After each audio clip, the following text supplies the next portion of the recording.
Prime Minister is spending a second night in intensive care being treated for coronavirus. But Downing Street said today he was in good spirits, having been admitted to hospital originally on Sunday evening. Dominic Raab, the Foreign Secretary, who is deputising for the Prime Minister, said Mr Johnson is in a stable condition. He's been given oxygen, but he's not on a ventilator. The Queen has sent a message of support to Mr Johnson's family, including his partner, Carrie Symonds, who's expecting their child. Now, the latest official figures on the spread of coronavirus show that 786 have died in hospital. That is the highest reported so far for a 24-hour period. But experts do say that the growth in numbers is actually lower than the predicted long-term trend. And it brings the total number of deaths in UK hospitals to more than 6,000. The government admitted today that the UK could indeed learn lessons from Germany on testing and on finding a way out of the crisis. Well, first, let's join our political editor, Laura Kuenssberg, at Westminster. Well, Hugh, when we talked this time last night, there was a real sense of shock here in Westminster, and I'm sure around the country too. It was only a couple of hours since we'd learned that the Prime Minister had been moved to intensive care, struggling with the symptoms of coronavirus. Now, he's still in intensive care tonight, but I think it's important to note and to say that his symptoms have not been getting worse. It seems he has not been deteriorating while in hospital.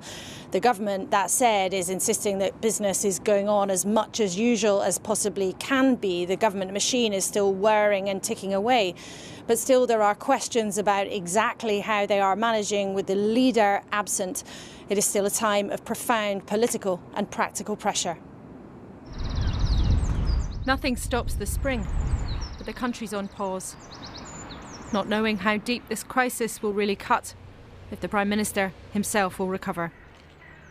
After a night for Boris Johnson in intensive care, the Foreign Secretary in his place at the lectern. He remains stable overnight. He's receiving standard oxygen treatment and breathing without any assistance. He's not required any mechanical ventilation or non-invasive respiratory support. He's not just the Prime Minister. For all of us in Cabinet, he's not just our boss. He's also a colleague and he's also our friend. So all of our thoughts and prayers are with the Prime Minister at this time, with Carrie and with his whole family.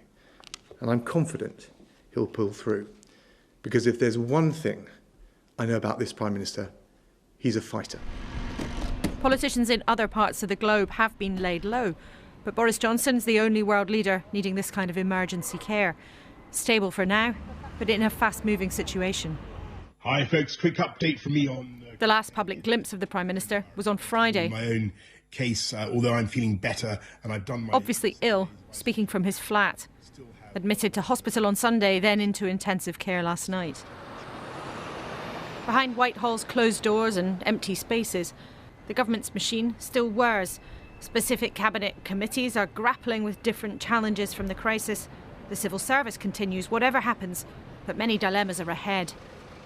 With the Prime Minister absent at this vital time, if there is a genuine disagreement in the Cabinet, who actually makes the decision? Decision-making by government is made by collective cabinet responsibility, so that is the same as before. But we've got very clear directions, very clear instructions from the Prime Minister, and we're focused with total unity and total resolve on implementing them. Of course, any Prime Minister is actually the ultimate decision-maker. Good morning everybody, it's great to see you all here. The Chancellor, Rishi Sunak, on Mr Johnson's left, would take the Foreign Secretary's place if he fell ill. Michael Gove, on Dominic Raab's right, the latest, along with many Downing Street staff stuck in isolation at home. But a rare appearance from the former boss of this table sought to reassure. The infrastructure is there day by day. It's the infrastructure of the civil service, it's the infrastructure of a cabinet, of ministers and then of course junior ministers. And there is always somebody who, if the Prime Minister isn't available, is able to step into that place and lead that cabinet government. Normal politics on hold.